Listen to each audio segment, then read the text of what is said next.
mental health in the workplace.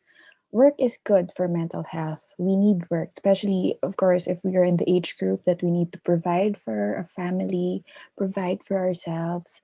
But a negative working environment can lead to physical and mental health problems. Now, what is a healthy workplace? A healthy workplace is one where workers and managers actively contribute to the working environment by promoting and protecting the health, safety, and well being of employees. So, you as employees, as teachers, you can say if your workplace is a healthy one. Now, if you are not in a healthy workplace, usually it leads to burnout. Now, what is burnout? Okay, we have what we call burnout syndrome. It's an occupational phenomenon. Okay, occupational meaning it's only applicable to work. It's not really applicable to relationships. So you don't use I'm burnt out now with my friends, with your boyfriend, girlfriend. No, it's an occupational phenomenon. It results from chronic workplace stress that has not been successfully managed. So, what are the signs and symptoms? So, one, you have feelings of energy depletion or exhaustion. You're always tired. No matter how long you slept, parang pagod lagi, wala kang energy. And then number two, increased mental distance from one's job. Like you don't really care about your output anymore. And three, reduced professional efficacy. Like the way you deal with your peers, with your boss, with your colleagues, it's not really that good anymore. So when you have those, you might be having burnout.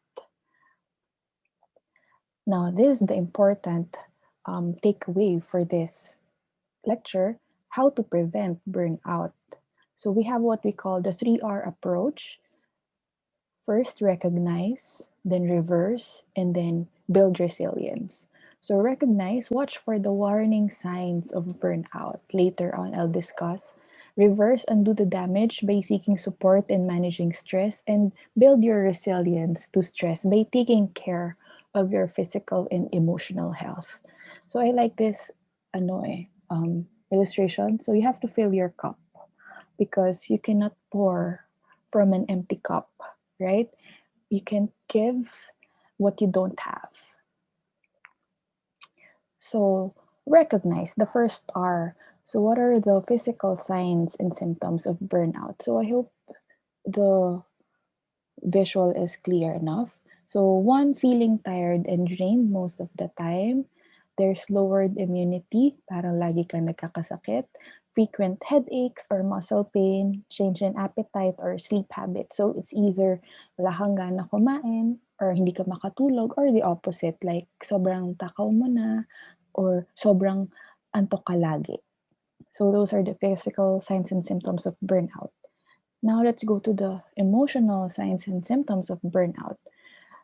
There's sense of failure and self-doubt. You're feeling helpless, trapped, and defeated. There's detachment or feeling alone in the world. There's loss of motivation, increasingly cynical and negative outlook, and decreased satisfaction and sense of accomplishment. So these are the emotional signs and symptoms.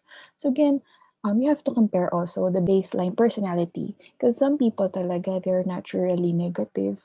Now if you're the person na before naman hindi ka ganyan ka negative, positive ka pa nga, and then you notice yourself, parang negative na lang lagi na feel mo, you feel helpless when in fact before you're very motivated, then you could be having the emotional signs and symptoms of burnout. Now, if there are people kasi talaga na very nega to begin with. Now, kung negative na nga sila before and now increasingly more negative, there could also be symptoms of the emotional burnout. All right. And lastly, the behavioral signs and symptoms of burnout. So, yan, withdrawing from responsibilities, isolating yourself from others, procrastinating, taking longer to get things done. So, delay and delay. And then using food, drugs, or alcohol to cope, and taking out your frustration on others, and skipping work or coming in late and early and leaving early. So, Usually, yan, hindi mo yan may miss eh. When you see someone talagang slacking na, hindi naman sila before ganun, or nagiging mas often yung use ng alcohol, or hindi naman nagda-drugs before, 'di ba? So, especially if you know the person before. Now, if you recognize the symptoms in yourselves or in other people, so that's one step na in treating or resolving the burnout. Again, awareness is also always the first step. It's already a step nearer to treatment or to resolution.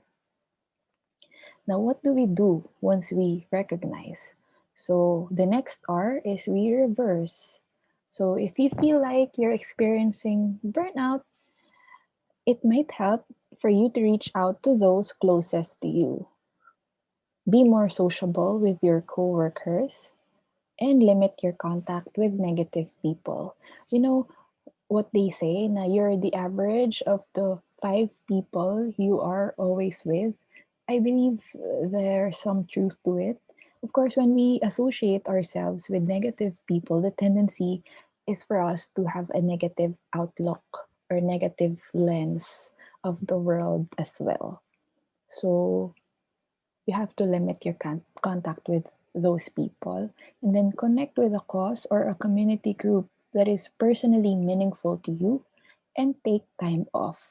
So when you feel like you're already burned out or sobrang drained ka na, you take time off to recharge. 'Di ba, with our gadgets, kapag 20% na lang yan, medyo agit na tayo. Gusto na natin i-charge para ma-full agad. So likewise, ganun din sa atin. We don't let ourselves become very drained before we take action. So again, these symptoms and signs should be recognized.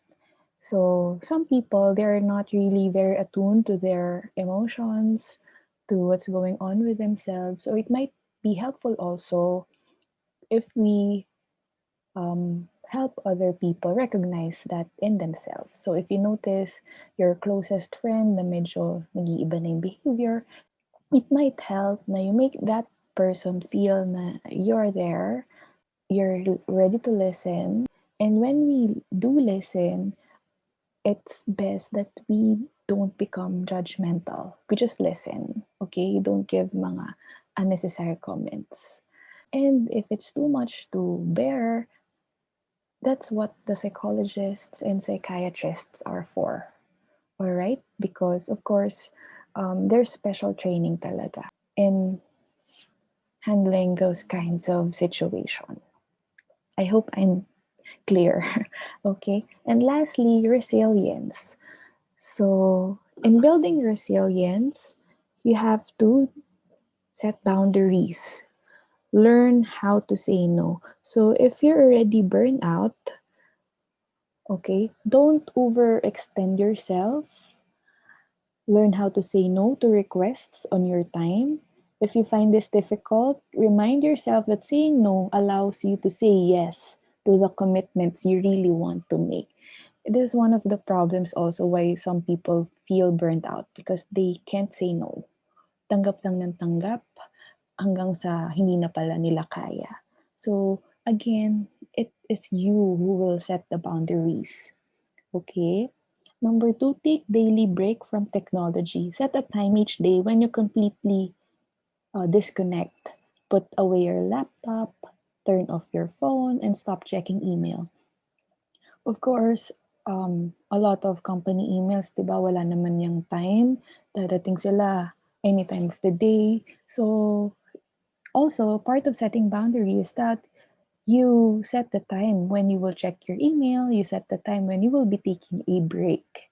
Especially now that it's pandemic, it's really toxic kapag constantly you're reading mga negative updates or negative news or any news regarding COVID. It's really tiring or exhausting if you keep on reading those things. So that's why you have to take some time off social media also.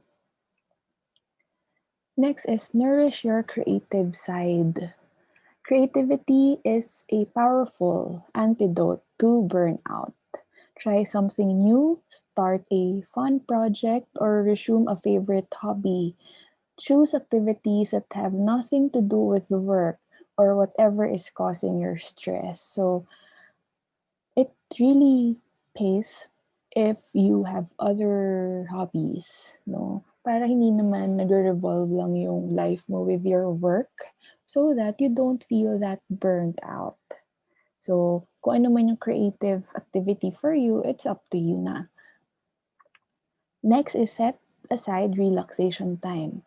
So, relaxation techniques like yoga, meditation, deep breathing activate the body's relaxation response, a state of restfulness that is opposite of the stress response.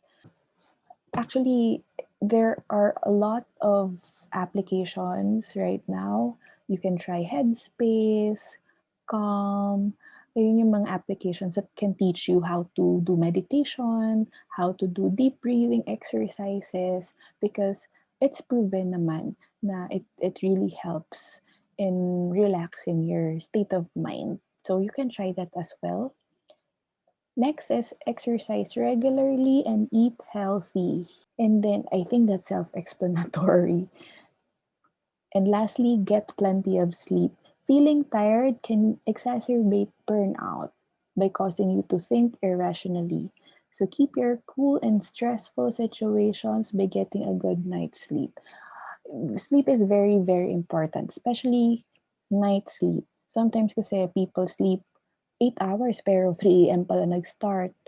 So, it's not that healthy pa rin because restorative sleep happens at night. So, my clients, I advise them as much as possible, mga 10 or 11, tulog na talaga. So that you wake up earlier and then you'd be more productive. All right? Sleep is very important.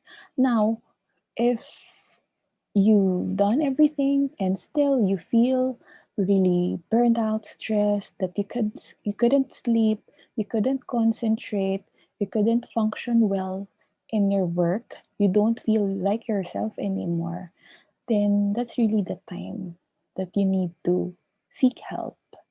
All right? So again, the 3R approach: recognize, reverse, and build resilience.